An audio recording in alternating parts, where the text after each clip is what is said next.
The alarm sounded 3 times through the communication system of the trade station. Kepler 7. Captain Lucas Hayes heard it from his quarters and knew immediately that something was wrong. He pulled on his uniform jacket and moved toward the command center without hesitation.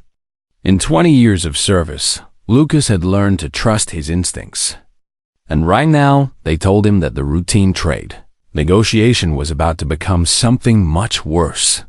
The station orbited a small asteroid in the Sirius sector. It was built to serve as a meeting place for different species who wanted to trade goods and share information without threat.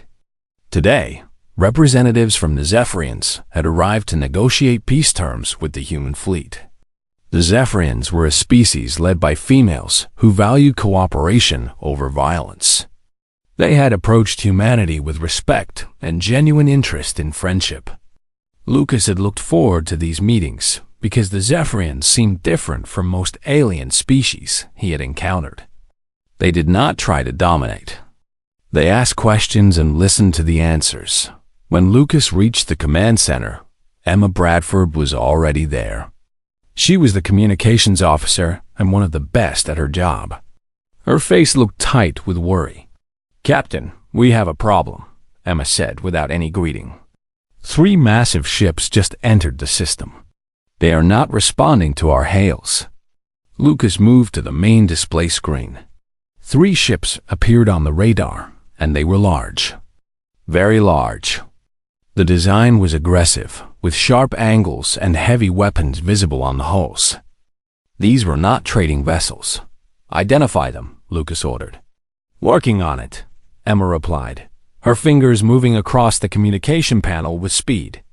"They are broadcasting a signal now. It is from General Torvin Cax. He says that the Zephyrians must leave this station immediately or face destruction. He says they have 3 hours to comply." Lucas felt something settle in his chest. Torvin Cax was a name he had heard before. A military leader from a coalition of species that wanted to expand their power across the galaxy. He had conquered several colonies already, and reports suggested he showed no mercy to those who resisted him. "Where are the Zephyrians now?" Lucas asked. "Still in the negotiation chamber on level 3, Emma answered.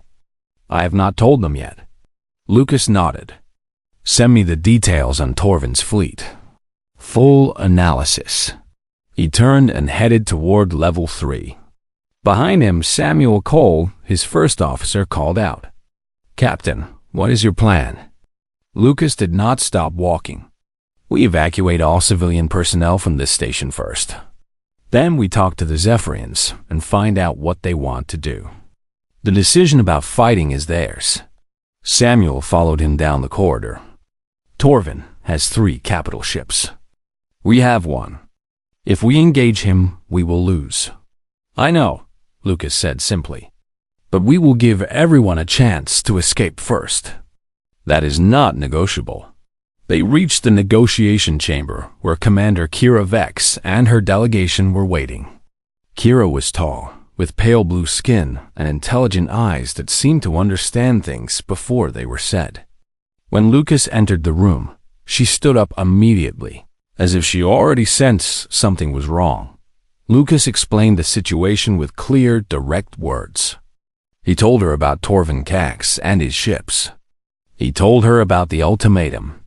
He did not hide anything or try to make it sound better than it was. When he finished, Kira was silent for a moment. Then she asked, "What will you do, Captain Hayes?" "I will evacuate everyone from this station who wants to leave. I will protect civilians first and everything else second." "That is what I will do," Lucas replied. Kira looked at her delegation, then back at Lucas. "We cannot run. Torvin has already taken 3 of our colonies. If we run from him here, he will know that we are weak. He will hunt us across the galaxy until we are gone." "Then what do you want to do?" Lucas asked. "I want to know if you will help us fight," Kira said. Lucas considered this carefully. He thought about the lives of his crew members. He thought about the orders from Earth Command. He thought about the weight of making a decision that could change everything. "We have 2 hours and 40 minutes, he said finally. "Let me begin the evacuation. Then we will talk again." The next 2 hours were chaos. Lucas ordered all civilian personnel to board evacuation ships immediately. Families with children, injured crew members, and support staff moved through the corridors in organized lines. Samuel and the security teams made sure everyone moved quickly but safely. Emma coordinated with the nearby stations to prepare berths for the evacuees. When the final evacuation ship left the station, only military personnel remained. Lucas stood on the command bridge and watched as the ships departed safely. He felt the weight of responsibility settle on his shoulders, but also something else. A sense of purpose. A feeling that what happened in the next hours might matter more than anything he had ever done before. Kira appeared on the bridge beside him. She had chosen to stay, which Lucas respected. "My people believe in something," Kira said quietly. "We believe that strength without mercy is just cruelty. We believe that a species that protects the weak is a species worth protecting. When we first learned about humans, we studied your history. We saw your wars and your mistakes. But we also saw your ability to grow and change. We saw that some of your people like you, understand that true strength means protecting others." "Why tell me this now?" Lucas asked. "Because I need to know if you will stand with us when Torvin arrives. Not because you have orders to do so. Not because you hope for reward. But because you believe it is the right thing to do." Lucas turned to face her. "If we fight him, we might lose. You understand that?" "I understand," Kira said. "But if we do not fight, we will definitely lose. Torvin will not stop. He will keep taking what is ours until there is nothing left. I would rather make a choice to fight than wait for him to destroy everything we have." The alarm sounded again. This time, it was different. Not the warning alarm, but the battle station's alarm. Torvin's fleet was approaching. Lucas moved to the communication panel. "Emma, send this message to Torvin Cax. Tell him that we will defend this station. Tell him that if he wants the Zephyrians, he has to go through us first." As he watched the Zephyrian ships take positions beside the Endeavor, Lucas understood that something had changed. He was no longer just a captain following orders. He had made a choice that would shape the future, not just for his crew, but for an entire species fighting for survival. The enemy ships grew larger on the display screen as they approached. In minutes, the shooting would begin. But Lucas did not feel fear. He felt something stronger. He felt the weight of responsibility, and he was ready to carry it. The first attack came without warning. Torvin's ships opened fire with weapons that lit up the darkness of space like deadly stars. The Endeavor shook violently as shields absorbed the impact. Lucas gripped the edge of the command console to keep his balance. Around him, his crew worked with focused intensity, responding to enemy fire with precision and skill. The battle lasted 3 hours. It was not a clear victory for either side, but it was not a defeat for Lucas and his forces. The Zephyrian ships fought with courage and tactical skill that surprised Torvin's commanders. The human crew of the Endeavor operated with a level of coordination that came from years of training and trust in each other. When it became clear that he could not win quickly, Torvin withdrew his ships to a safer distance. He had expected to destroy the station in minutes. Instead, he faced a real fight. That night, after the weapons had fallen silent, Lucas stood in his quarters and stared out the window at the stars. His body ached from the stress of battle. His mind felt heavy with the weight of decisions. Samuel had reported 5 crew members killed and 14 injured. The Zephyrians had lost more, but they had also inflicted real damage on Torvin's fleet. A message came through his personal communication device. It was from Kira. She requested a private meeting immediately. Lucas responded and waited for her arrival. When Kira entered his quarters, She looked different than she had during the battle. The military commander had given way to a different version of herself. She looked tired, but also something else. Determined, as if she carried a burden and had decided to share it with someone. "We survived the first attack," Kira said without greeting. "But Torvin will not stop. He will bring more ships. He will bring overwhelming force until we have no choice but to surrender or die." Lucas gestured for her to sit. They both took positions in the comfortable chairs by the window, looking out at the stars that had been the background for so much human history. "Why did you choose to fight?" Lucas asked. "You could have retreated. You could have asked for protection from the Galactic Council." Kira was silent for a moment. "Because I have seen what happens to species that run. They lose their homes, their culture, their future. Torvin conquers, and he does not rule with justice. He rules with fear. The Zephyrians who lived on the 3 colonies he took are now enslaved. Families are separated. Children are put to work in mines. We cannot accept that future. So you plan to fight until you win or you are destroyed," Lucas said. "That is one path," Kira replied. "But there is another. We would like to offer you something, Captain Hayes. Something that has never been offered to another species before." Lucas waited. He had learned long ago that sometimes silence was the best response. It gave people room to speak their truth. Kira continued, "My people have studied humanity for many cycles. We have learned about your history. We have seen your wars and your mistakes. Yes, but we have also seen something else. We have seen that humans have an unusual combination of qualities. You have the capacity for violence when necessary, but you also have the capacity for mercy. You have the ability to protect the weak even when it costs you something. Most species choose between those two things. They are either aggressive or peaceful. Humans are both, and you seem to understand when to be which. What are you asking?" Lucas said quietly. "We are asking if you will become our champion," Kira said. "We are asking if you will accept leadership of a combined human and Zephyrian military force. We are asking if you will help us not just survive, but help us build something new. A place where strength is used to protect the innocent, not to dominate them." Lucas felt something shift inside him. This was a moment that would define the rest of his life. He understood that immediately. This was a choice that would change everything. "If I accept," Lucas said slowly, "I must do it my way. I will not use weapons of mass destruction. I will not target civilian populations. I will not do things just because they are strategic. I will choose to do what is right, even when it costs us."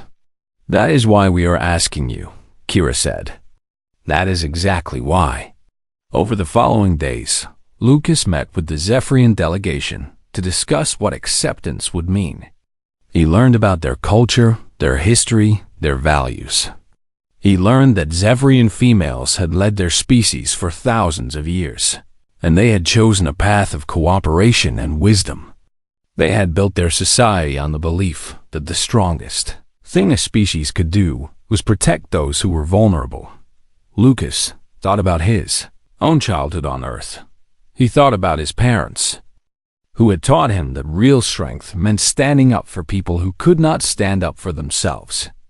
His mother had been a teacher who worked with children who had learning difficulties. His father had been a police officer who believed in justice, not just law. They had shown Lucas through their actions that a life spent protecting others was the most meaningful life a person could live. The day came when Kira requested a formal ceremony. In front of the entire combined force of human and Zephyrian military personnel, Lucas was declared champion protector.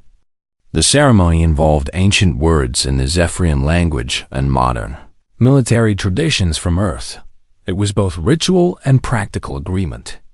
Lucas accepted command authority over both fleets. He accepted the responsibility of leading an alliance that would face an enemy far more powerful than themselves. When the ceremony ended, Samuel Cole approached Lucas in the corridor outside the ceremony hall. His first officer looked troubled. "Captain, Earth Command is going to have questions about this," Samuel said. "We are now entangled in an alien conflict. We have declared ourselves on one side of a galactic war. Some people back home will see this as a violation of our orders." "I know," Lucas replied. "But some things matter more than orders, Samuel. Some things demand action, regardless of whether we have permission. The Zephyrians are facing extinction. I have the power to help them. How could I do anything else?" Samuel nodded slowly. He did not agree with everything, but he understood. He had served under Lucas long enough to know that his captain made decisions based on what he believed was right, not on what was convenient. That night, Lucas stood alone on the observation deck and looked out at the Zephyrian ships. They moved in formation beside the human vessels, and together they looked like something new, something that had never existed before in the galaxy. Not conquerors seeking dominance, but protectors seeking justice. The weight on Lucas's shoulders had grown heavier, but it no longer felt like something crushing him. It felt like something he could carry, because he knew why he was carrying it. He was carrying it for the Zephyrian families who were enslaved. He was carrying it for the children in Torvin's minds. He was carrying it for the future that might be possible if humans and Zephyrians could stand together and prove that there was another way to be strong. Lucas made a decision that night. He would not fail. Torvin Cax had started a war, but Lucas would finish it. And when it was finished, the galaxy would understand that humans were not just warriors. They were protectors. And that was something far more powerful. The Meridian system lay 3 days of travel from Kepler-7. It was the location of the first Zephyrian colony that Torvin Cax had conquered. 10,000 Zephyrians lived there before the invasion. Now, Lucas did not know how many remained alive or free. Intelligence reports suggested that most had been enslaved and put to work extracting valuable minerals from the planet's crust. Lucas studied the maps in the war room with Colonel Patricia Ward, the human military strategist who had become his second in command. The map showed the colony's defenses, the positions of Torvin's troops, and the location of the mines where the enslaved Zephyrians worked. "The problem is clear," Colonel Ward said, pointing at different sections of the map. "Torvin has established a strong defensive position. He has surface installations, orbital weapons platforms, and ground troops stationed throughout the colony. A direct assault would cost us heavily. We would win eventually, but we would lose many soldiers and civilians in the process. What if we do not do a direct assault?" Lucas asked while Patricia looked at him with interest. "What are you thinking?" "I am thinking about the civilians first," Lucas said. "We need to get them out safely. The military victory is second. The protection of innocent people is first." This approach surprised Patricia, but it also made sense to her. She began working on new plans. Instead of a full military assault, they would execute a carefully coordinated rescue operation. Zephyrian forces would create distractions at the mining sites, while human special forces would extract the enslaved population. Military forces would only engage the enemy when necessary to protect the evacuation. When Lucas presented the plan to Kira, she understood immediately what he was doing. She understood that he was treating the Zephyrian people as his priority, not the conquest of territory or the destruction of the enemy. That understanding seemed to strengthen something in her. It seemed to confirm that choosing Lucas as their champion had been the right decision. The assault began at dawn in the Meridian system. Kira's forces moved against the mining sites while Lucas coordinated from the Endeavor. The first phase went according to plan. Zephyrian soldiers engaged Torvin's troops in combat, drawing their attention and their forces away from the areas where the Enslaved population was being held. Then something unexpected happened. A report came through from one of the rescue teams on the ground. One of the mining facilities held more people than the intelligence estimates had suggested. There were approximately 3,000 enslaved Zephyrians in one location, and it included many children. The rescue team could evacuate them, but it would require time. Time that they might not have. Lucas made the decision in seconds. Redirect the military support. I am sending a transport shuttle to that location. Get those people out of there. Captain, that shuttle will be exposed. Samuel warned from his position at tactical. Torvin's orbital weapons can target it. Then do not let them target it, Lucas replied calmly. Move our ships to create a shield around that transport. Use defensive screens. Do whatever is necessary. But get those people to safety. What happened next would be remembered in Zephyrian history as the moment when humans proved themselves to be more than warriors. As the transport shuttle descended to the surface, Torvin's forces tried to intercept it. They fired weapons and sent fighters to destroy it.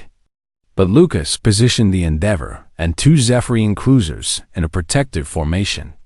The human flagship took the brunt of the enemy fire, absorbing impacts that could have destroyed the shuttle 3 times over. The transport reached the ground and began loading the enslaved population. Families who had been separated for months suddenly reunited. Children held their parents. Elderly Zephyrians who had thought they would never see freedom again felt hope return to their hearts. But the battle was growing more intense. More of Torvin's ships arrived in the system. The situation became critical. Lucas had a choice to make. He could withdraw his forces and protect the rescue shuttle, ensuring that at least some Zephyrians escaped. Or he could order a major offensive against Torvin's command center, destroying the enemy leadership and winning a decisive military victory. The command center was undefended at this moment because Torvin had committed all his forces to stopping the rescue operation. Lucas looked at the tactical display. He could win this battle if he acted now. He could defeat Torvin Cax and break the back of the military force that threatened the Zephyrians. One decision, one order, and the war would essentially be over. Hold position, Lucas said quietly. Samuel stared at him. Captain, the command center is exposed. We can end this right now. We are protecting the rescue shuttle, Lucas replied. Everything else is secondary. Hold position and do not deviate. The transport shuttle lifted off the surface with 3,000 enslaved Zephyrians aboard. Torvin's forces tried one final time to destroy it, but the combined human and Zephyrian defenses were too strong. The shuttle reached orbit safely. When the shuttle docked with the Zephyrian medical ship, the people who had been enslaved walked onto the medical decks. They were thin and weak from their captivity. Many were scarred from whippings and hard labor. But they were alive. They were free. And they would live to see their homes and their families again. Kira received reports from the rescue teams and understood what Lucas had done. He had sacrificed a military advantage to save innocent people. He had the power to win the war decisively. But he had chosen instead to be certain that the enslaved would escape. When the battle ended that day, the combined human and Zephyrian forces had successfully liberated the colony. Torvin's troops withdrew from the surface. The Meridian system was free again. The news spread quickly through Zephyrian space and beyond. Humans had not just fought alongside the Zephyrians. They had fought differently. They had fought with mercy and with the protection of the weak as their primary goal. Lucas met with Kira on the Endeavor after the battle concluded. Both of them were exhausted, but also satisfied. The mission had succeeded. The enslaved were safe. Your people expected a military victory, Lucas said. Instead, you got a rescue operation that barely held back the enemy. Are you disappointed? Kira was quiet for a long moment. Then she said, Before today, I thought that strength meant the ability to destroy enemies and seize territory. I understood those things because I had to. But today, I learned something different. Strength also means having the power to do something terrible and choosing not to do it. Strength means looking at something you could take and choosing instead to protect something fragile. That is a strength that Torvincax will never possess. That is a strength that makes you worthy to be our champion. As Lucas looked at the Zephyrian commander, he understood that something had changed in the galaxy. Word would spread about what humans could do, not just in battle, but in choosing the right path, even when the cost was high. The story of the rescue operation at Meridian would reach every corner of known space. And in those places, people would begin to understand that humanity was not just another species seeking dominance. Humanity was something else, something that had been waiting for the right moment to show itself, something that valued protection above all else. The Galactic Council chambers floated in neutral space, far from any planet or star system that might give one faction an advantage. It was a massive structure, built by ancient civilizations long before any of the current species had achieved space travel. The Council had served as a place for negotiation and justice. For thousands of years, Lucas stood in the chamber designated for presenting cases before the High Council. He wore his formal military dress uniform, the same one he had worn at his graduation from the academy. Around him, representatives of 20 different species sat in rising tiers. Some looked at him with curiosity. Others looked at him with suspicion. A few looked at him with open hostility. Ambassador Vincent Cole stood beside Lucas. He was the official human representative to the Galactic Council, and he had traveled personally to support Lucas and the Zephyrians. Vincent was older than Lucas, with gray in his hair and the calm confidence of someone who had negotiated with dozens of alien species. Across the chamber, Torvincax stood with his own delegation. He looked larger than he did in battle, perhaps because he seemed to fill space with his presence. His species was humanoid in basic form, but with scales across his skin and teeth that could rip through reinforced steel. He looked at Lucas with an expression of pure contempt. Council Elder Meridian called the session to order. She was neutral by nature and by training, and she showed no favoritism to either side. The Council has been asked to evaluate the military actions of General Torvincax and the Human Zephyrian Alliance. The Elder said in a voice that seemed to carry the weight of ages. We will hear statements from both sides. General Torvin, you may begin. Torvin stood and began his presentation. He spoke with careful control, choosing his words to create a specific impression. He claimed that humans had invaded Zephyrian space with the intention of establishing a military foothold, from which to expand their power across the galaxy. He suggested that Lucas had manipulated the peaceful Zephyrians into becoming his weapons in a larger conquest strategy. He presented images of Earth's history of warfare and violence. Look at what humans do, Torvin said, displaying images of Earth wars from centuries past. They conquered their own world through violence and domination. They enslaved entire populations for economic gain. They created weapons of mass destruction and threatened their own extinction. And now they come to the stars with the same appetite for power and control. The Zephyrians are not their partners. They are their tools. Many council members seemed to consider his words carefully. The argument was not unreasonable. Earth did have a violent history. Humans had committed terrible acts. These things were fact, not opinion. When Torvin finished, Vincent Cole stood. He was quieter than Torvin, and his presentation took a different approach. He did not deny human history. Instead, he acknowledged it directly. The human species did terrible things, Vincent said clearly. We enslaved other humans. We made weapons that could destroy entire cities. We fought wars that killed millions. These things are part of our past, and we do not hide from them.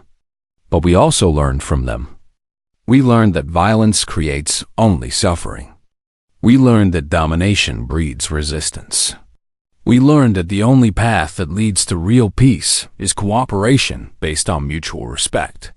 He then presented evidence of human Zephyrian cooperation since the alliance had formed. He showed records of rescue operations that had protected civilians. He showed military tactics that had avoided unnecessary destruction. He presented testimony from Zephyrian soldiers about how human commanders prioritized the safety of the innocent population. Humans are no longer what they were, Vincent said. We have grown. We have learned. And when the Zephyrians asked for our help in defending themselves against conquest and slavery, we said yes. Not because we want to control them, not because we have some hidden agenda, but because protecting the weak is the right thing to do. Then it was time for Lucas to speak. He stood and looked directly at the council members. He did not use prepared notes or carefully rehearsed words. He simply spoke from his heart. I am a soldier, Lucas began. I have been trained to fight and to lead people into battle. I have killed enemies to protect my crew. I have made decisions that resulted in death. These things are true, and I do not apologize for them. A soldier sometimes has to use violence to stop greater violence. That is part of my responsibility. But I am also a human, and humans are more than warriors. We have the capacity to protect the weak. We have the capacity to choose mercy when we have the power to be cruel. We have the capacity to see someone suffering and decide that preventing that suffering matters more than our own comfort or safety. Torvin Cax has conquered 3 Zephyrian colonies. He has enslaved thousands of innocent people. He has put children to work in mines. He has separated families. He has done these things because he is powerful, and because he believes the power gives him the right to do whatever he wants to whoever is weaker than he is. I do not believe that. My people do not believe that. The Zephyrians do not believe that. And I will fight against that belief with every resource I have available, because I believe that strength means protecting the weak, not oppressing them. If you ask me if I am dangerous, I will say yes. I am dangerous to anyone who threatens innocent people. But I am not dangerous to those who live in peace. I am not dangerous to those who wish to build something better. I will stand with them. I will fight beside them. And I will make sure that Torvin Cax understands that his time of conquering undefended colonies is over. After Lucas spoke, the chamber was silent for a long moment. Then Council Elder Meridian called for a vote. The question was simple. Would the Galactic Council officially recognize the Human Zephyrian Alliance, or would they remain neutral while Torvin Cax continued his conquest? The vote was not unanimous. 12 species voted in favor of the alliance. 8 voted against it. The Council declared official recognition of the Human Zephyrian military partnership. They also declared Torvin Cax's conquest of the Meridian colony to be an illegal act of aggression, and demanded the return of all enslaved Zephyrians. Torvin's face turned dark with rage. He stood and pointed directly at Lucas. You have made a mistake, human. You have made yourself my enemy, and you will regret it before the end. I swear this by the blood of my ancestors. You will fall, and when you do, the Zephyrians will fall with you. I will hunt them to the edge of the galaxy and beyond. Then Torvin and his delegation left the chamber in anger. Council Elder Meridian announced that the session was concluded. As the various species representatives stood and began to leave, Vincent Cole placed his hand on Lucas's shoulder. You did well, the ambassador said quietly. But you also made this very personal with Torvin. He will not stop now. He will commit everything to defeating you. Lucas nodded. He understood what he had done. He had not just argued for the Zephyrians. He had issued a direct challenge to Torvin's authority and his vision of how power should be used. The general had no choice but to respond with everything he had thought as Lucas left the council chambers. A message came through his personal communication device. It was from Torvin Cax. The text was brief and final. Human champion, you have 3 weeks to prepare yourself. I am gathering every weapon and every soldier I can command. When I come for you, it will be the last battle you ever fight. The Zephyrians will watch you die, and then they will watch their entire species fall to my power. Count down the days, Lucas Hayes. Your time is almost finished. Lucas deleted the message and said nothing about it to anyone. But he understood the situation clearly. Torvin had moved from being a military opponent to being a personal enemy. And enemies who had nothing to lose were the most dangerous enemies of all. The war had entered a new phase, and the outcome would be decided in the final battle that Torvin had promised. Everything else had been preparation for that moment.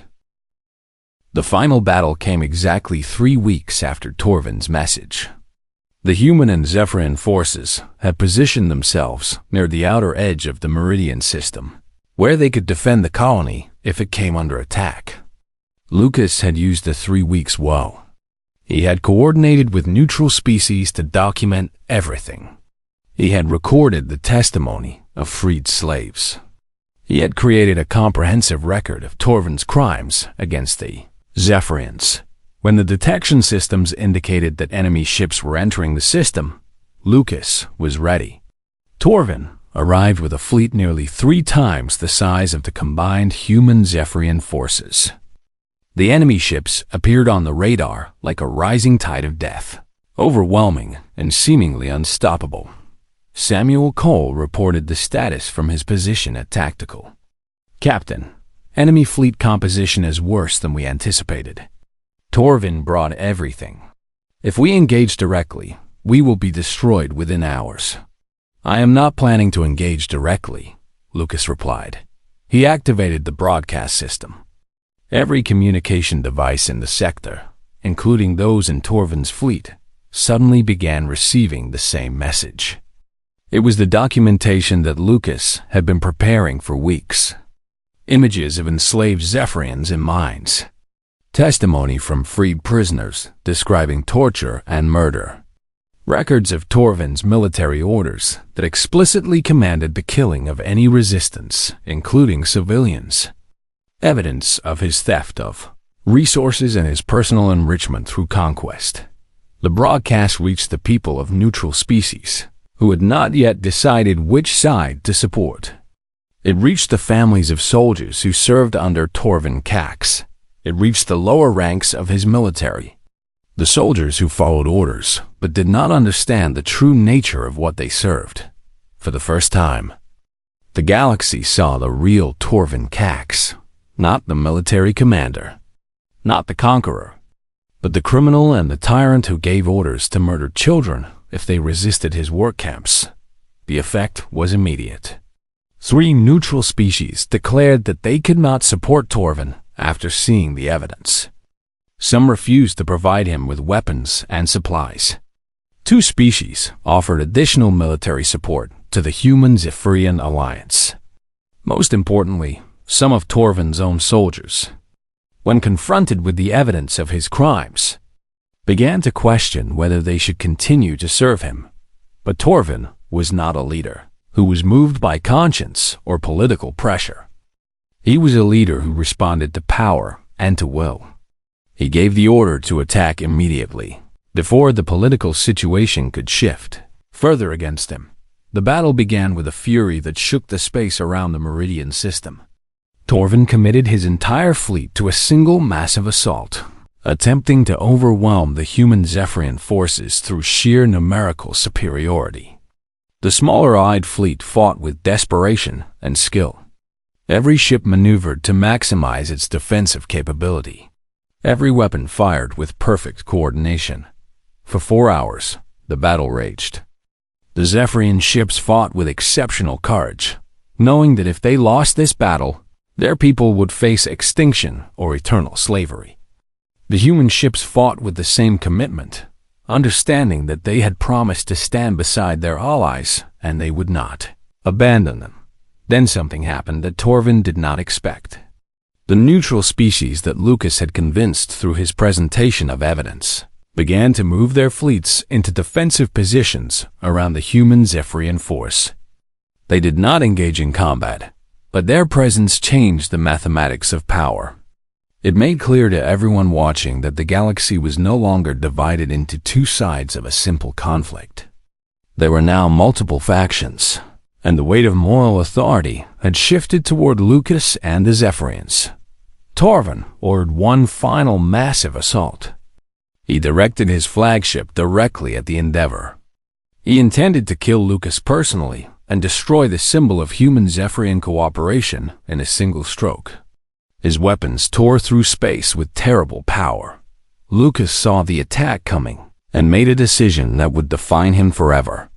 Instead of moving the Endeavor to safety, he positioned the human flagship between Torvin's weapons and the Zephyrian transport ships. Carrying refugees and civilians, the Endeavor took the full force of Torvin's attack. The shields failed. The hull breached in multiple locations. Fire spread through the corridors.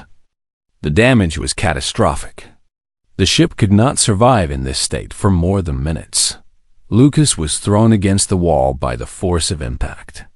Blood ran down his face. His body hurt everywhere, but he continued to function. He continued to give orders.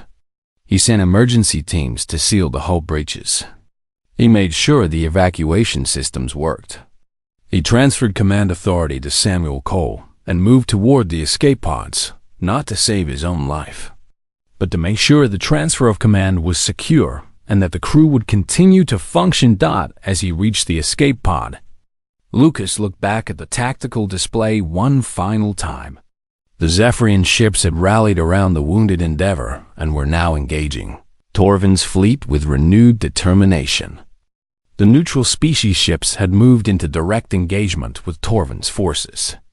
The tide of battle was turning. Lucas activated the escape pod and felt it launch away from the dying flagship. As he watched from the pod, the Endeavor made one final maneuver. Samuel Cole, who had taken command, positioned the ship to continue blocking enemy fire from reaching the civilian vessels. The human crew fought with absolute commitment, knowing that every second they bought was another second the Zephyrians had to escape. The Endeavor finally suffered a catastrophic failure and exploded in a burst of light that was visible across the entire system. But the civilian ships continued to move to safety. The crew had bought them time with their lives and their ship.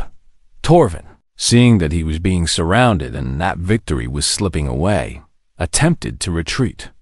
But the Allied forces, now energized by the sacrifice of the human crew, closed around him.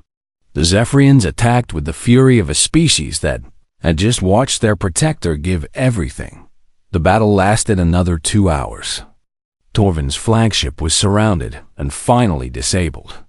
His forces surrendered when it became clear that they could not win and that continuing to fight would only result in more deaths of soldiers who had not committed the crimes that their general had committed. Torvin Cax was captured alive. He would face trial before the Galactic Council for crimes against civilians and the enslaved populations of 3 worlds. Lucas was rescued from his escape pod by a Zephyrian recovery team. He was badly injured but alive. His wounds were severe, and he spent weeks in medical recovery. The burns across his body would leave permanent scars. He would carry marks from this war for the rest of his life. When Lucas finally recovered enough to stand, he asked to be taken to the newly rebuilt Zephyrian colony on Meridian. Kira met him there, in a place that had once been covered by the dust of Torvin's occupation. Now, construction teams were rebuilding homes. Zephyrian families were reuniting. Children were playing in spaces that had once been prison camps. Kira looked at Lucas and saw the scars that covered his body. She saw the permanent marks that this war had left on him. Without speaking, she placed her hand over her heart and bowed. the traditional Zephyrian gesture of deepest respect. "You sacrificed everything," Kira said. "You could have lived a comfortable life among your own people. Instead, you chose to stand with us. You chose to protect those you did not have to protect. That is what makes you more than a champion. That is what makes you a symbol of what is right and good in the galaxy." As Lucas stood there looking across the rebuilt colony, he understood something fundamental about himself. He had always had the capacity to be a soldier, to fight, and to kill when necessary. But that was not his greatest strength. His greatest strength was the capacity to see someone suffering and decide that preventing that suffering mattered more than his own safety. His greatest strength was his humanity and his ability to recognize that same humanity in others. Even in species that looked nothing like him, the galaxy had watched Lucas Hayes and learned something new about humans. They learned that humans were not just warriors seeking power. They were protectors willing to sacrifice everything for those they had promised to defend. News of the battle spread across known space. Species that had feared humanity began to see them differently. Species that had ignored humanity began to understand that humans possessed a strength that could not be measured in weapons or ships. Humans possessed a strength of will and a capacity for sacrifice that made them valuable allies and terrible enemies. Lucas never returned to lead the military campaign against other enemies. His work was finished. He stayed on Meridian with the Zephyrians, helping to rebuild what had been destroyed. He worked alongside Kira to establish protocols for how the human-Zephyrian alliance would function. He trained the next generation of Zephyrian military leaders and human officers who would carry forward the principles of protection and justice. Sometimes, as Lucas stood watching the sunset over the Meridian colony, a young Zephyrian child would run up to him and hug him, holding the scarred human as if he were the most precious thing in the universe. These children had been enslaved. These children had lived in mines and known only suffering.